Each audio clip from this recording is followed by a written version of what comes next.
आज का जो कॉन्सेप्ट रहेगा that is drift velocity. Now approximately अंदाज से क्या आपको मालूम है, एक अगर आपके पास इलेक्ट्रॉन है तो वो फ्री अगर आप छोड़ दोगे तो कितना स्पीड से चलता है वो? What is the speed of an electron? Approximately कितना? Any idea, anybody? इलेक्ट्रॉन का, फ्री इलेक्ट्रॉन का स्पीड कितना? नहीं? अच्छा, लाइट का स्पीड कितना?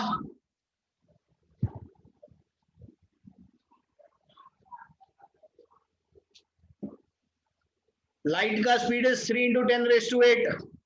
So we can say light is 10 raised to 8. That is a photon. हम बात करें इलेक्ट्रॉन का, तो इलेक्ट्रॉन फोटोन से थोड़ा कम एनर्जेटिक होता है।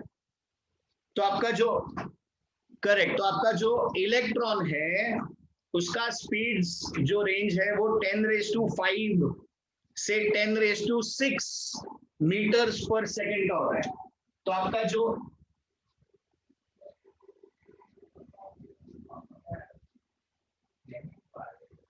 इलेक्ट्रॉन जो है उसका speeds are of this format, 10 raise to 5 से 10 रेज टू 6 के फॉर्मेट का उसका स्पीड्स है, या उसके ऑर्डर का उसका स्पीड्स है। बट वही इलेक्ट्रॉन जब इस वायर के अंदर चलना मूव करता है, यानी मूव करता है, जब वो इस वायर के अंदर चलना शुरू करता है, अपना मूवमेंट शुरू करता है, तो उसका स्पीड कितना रह जाता है?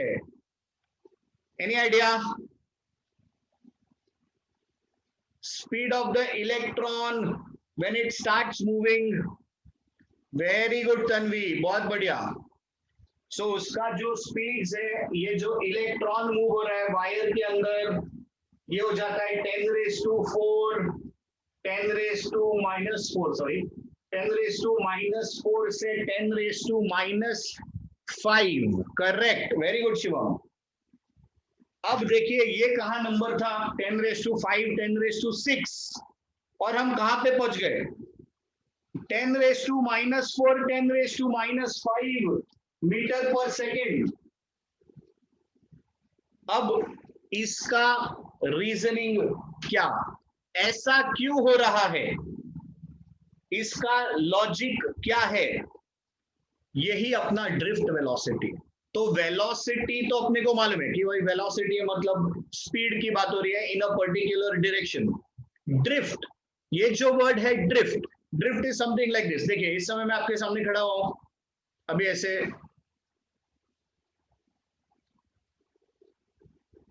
so what has happened, I have drifted away from the screen। तो धीरे धीरे धीरे धीरे धीरे धीरे करके वो इलेक्ट्रॉन का मूवमेंट हो रहा है। ऐसा हम धीरे धीरे क्यों बोल रहे हैं?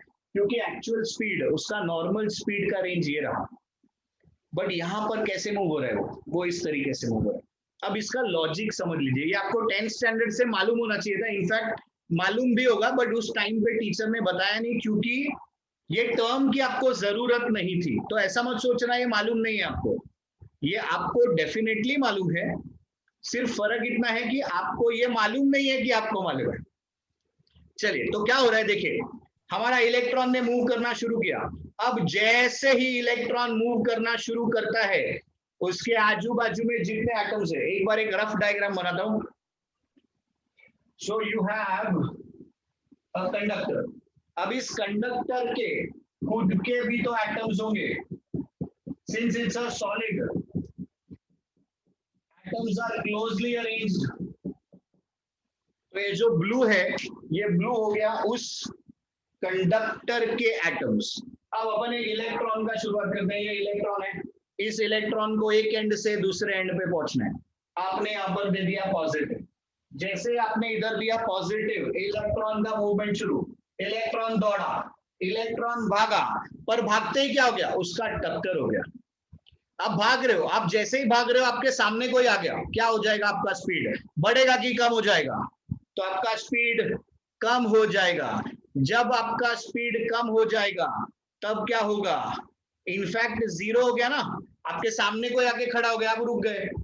अब फिर से आप रुक गए, फिर आपने दौड़ना शुरू किया, तो यहां पर क्या होता है, जो अपना इलेक्ट्रॉन है इसने मूवमेंट चालू किया, टक्कर मारा, फिर से रुक गया, फिर अब थोड़ा जगह देखेगा, चलो भागो आगे, फिर से भागा, फिर से कोई मिल गया, फिर टक्कर हो गया, फिर से भागा, फिर से भागा आगे, फिर टक्कर हो गया।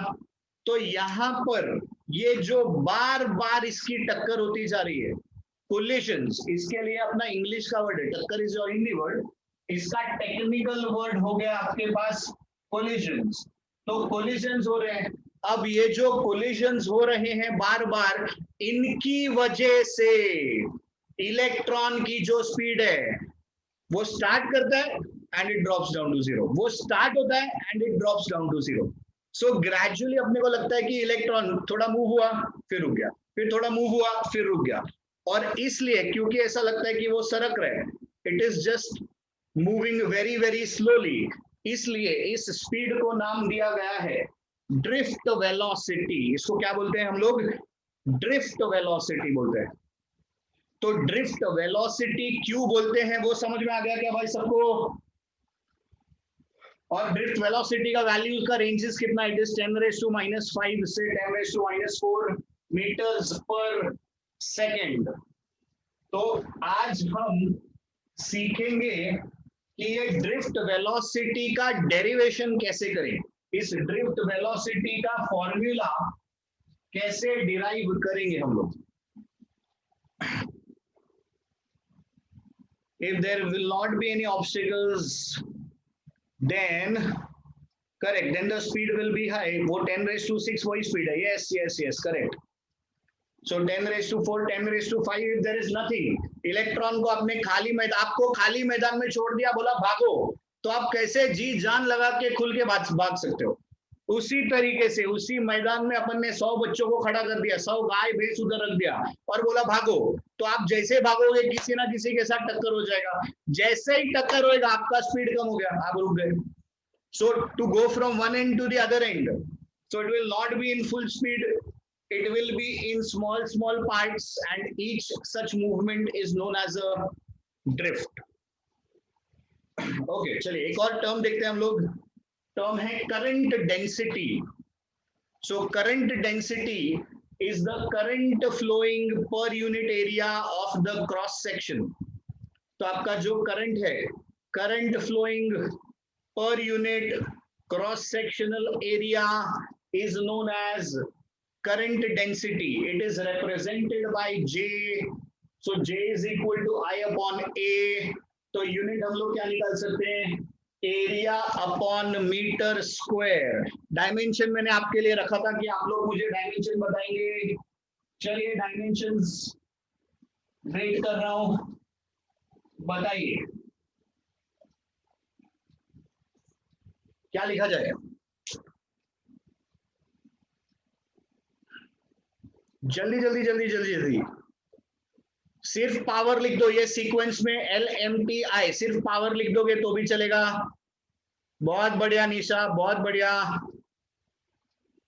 जॉर्डन भाऊ काय करता तुम्ही? Very good Tanvi.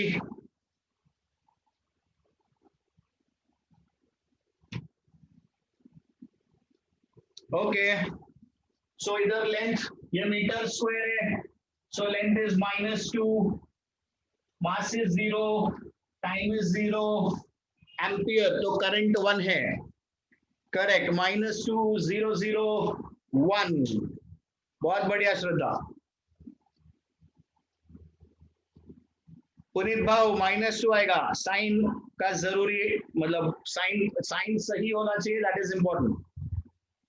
Okay student, so question आपको आ सकता है, find the relationship between current density and drift velocity, या आपको सिंपली वो बोल सकता है कि ड्रिफ्ट स्पीड या ड्रिफ्ट वेलोसिटी का डेरिवेशन दीजिए, उसको डिराइव कीजिए, उस एक्सप्रेशन को डिराइव करिए। तो अपने पास में देखिए क्या है, हमारे पास में एक कंडक्टर है, इस कंडक्टर का लेंथ है L, so we are taking a conductor जिसका लेंथ है L, ठीक है, उसका cross sectional area will be A। तो आपको क्या करना है, आपको सारा कुछ जो भी फर्स्ट पॉइंट में, एक तो अच्छा डायग्राम बनाएंगे आप, और साथ में फर्स्ट पॉइंट में जो जो भी हमको लगने वाला है टर्म्स, वो सारा टर्म्स आप फर्स्ट पॉइंट में स्पेसिफाई कर देंगे. सो पॉइंट नंबर 1,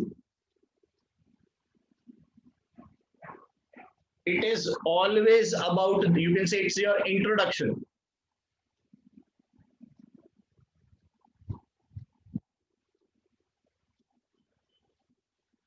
तो उसमें हम लोग क्या क्या लिखेंगे बताइए.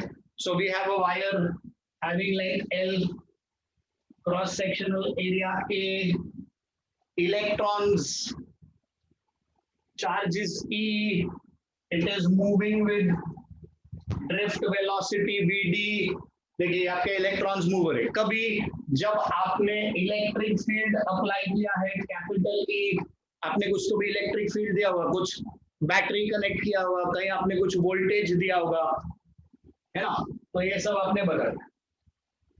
तो ये हो गया अपना first point. Now let us move on to the technicals. अब स्टूडेंट देखिए, ये थोड़ा इंपॉर्टेंट है, ये अपने को टेक्निकली करेक्ट होना पड़ेगा. लेट, यहां पर भी लिख सकते हो, ये फर्स्ट में इंक्लूड कर सकते हो.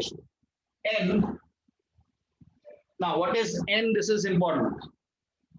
It is the number of electrons. अब आप इलेक्ट्रॉन स्पेसिफाई करना चाहते हो, लिख सकते हो.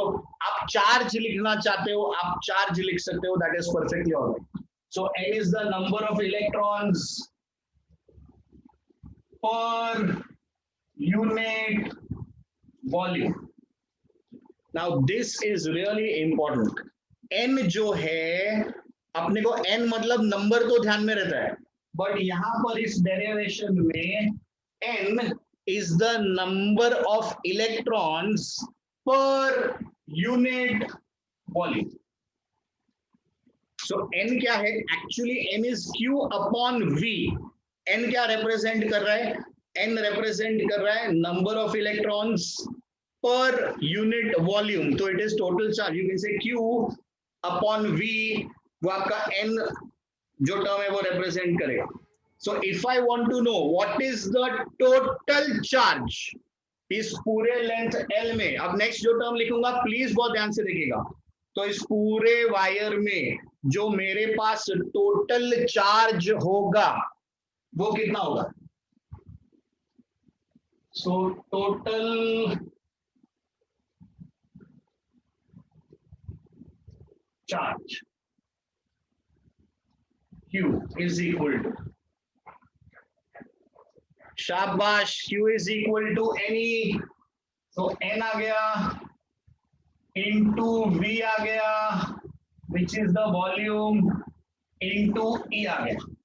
या आप अगर कंफ्यूज होते हो ऐसा कि ये वॉल्यूम कहां से आया,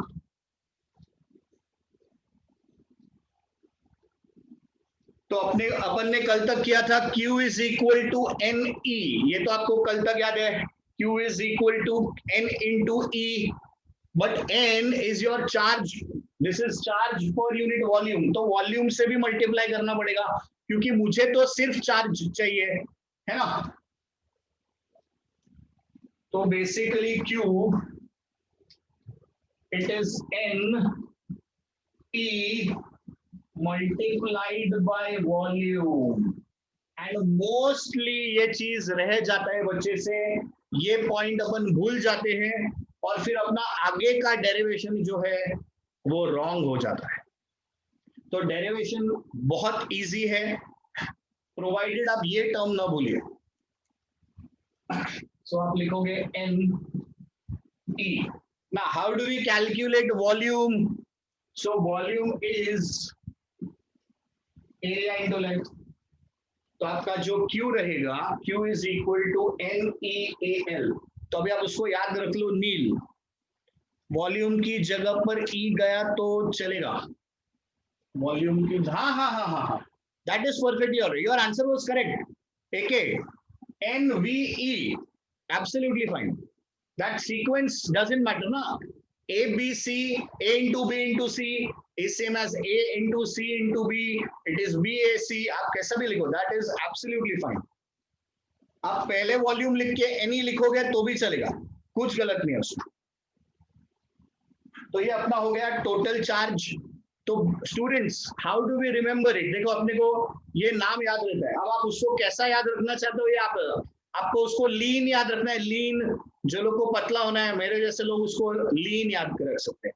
किसी को ऐसा नील याद रखना है कि नाम है, अच्छा नाम है याद रखने के लिए नील, तो Q is equal to what? Q is equal to nil. तो अपने को याद आ गया भाई NeAl, है ना। सो टोटल चार्जेस NeAl, ये अपन ने निकाल लिया Q। Now let's move on to, now let's move on to this आगे का पार्ट। हमको क्या निकालने का? हमको रिलेशन निकालने का है, किसके साथ? J के साथ हमको रिलेशन निकालना। J is equal to I upon A। अब I निकालने के लिए मुझे Q और T दो चीज का जरूरत पड़ेगा। करंट चाहिए मुझे, तो मुझे I के साथ T की जरूरत पड़ेगी। तो अब हम नेक्स्ट स्टेप जो करेंगे, step number 4, we will go for T। T is the time, so time is equal to distance upon speed। तो यहाँ पर जो आपका इलेक्ट्रॉन है वो कितना डिस्टेंस ट्रैवल कर रहा है? Distance travelled is L and speed कितना है? Speed is Vd। इसीलिए अपन ने ये फर्स्ट पॉइंट में सब इंफॉर्मेशन दे दिया था, ताकि अपन जब यूज चाहिए तब यूज कर सके। So it is L upon Vd। So T is the time, time is equal to length upon Vd। तो मेरे पास देखिए Q आ गया, T आ गया, अपने को J के साथ रिलेशन निकालना है। तो J के साथ ड्रिफ्ट वेलोसिटी का रिलेशन चाहिए, I चाहिए, उसके लिए एरिया चलेगा, वो तो अभी अपने को मिलने वाला। चलिए फिर फिफ्थ पॉइंट में we will say I is equal to Q upon T। But what is Q? Q is NeAl। What is T? T is L upon Vd। अब स्टूडेंट्स देखिए कुछ कट हो रहा है क्या? L L कट हो गया। ये जो Vd है ये Vd ऊपर चली जाएगा, तो क्या मिला आपको? Therefore I is equal to NeAVd। Once again आप सीक्वेंस किधर भी रखो, it is perfectly all right. तो ये आपको I का वैल्यू मिल गया। अब अपने को रिलेशनशिप किससे निकालना है? अपने को रिलेशनशिप निकालना है J के साथ। सो पॉइंट नंबर 6, इस आंसर का लास्ट पॉइंट, आपका मेन डेरिवेशन का point. So therefore J is equal to I upon A। I को हम लिखेंगे NeAVd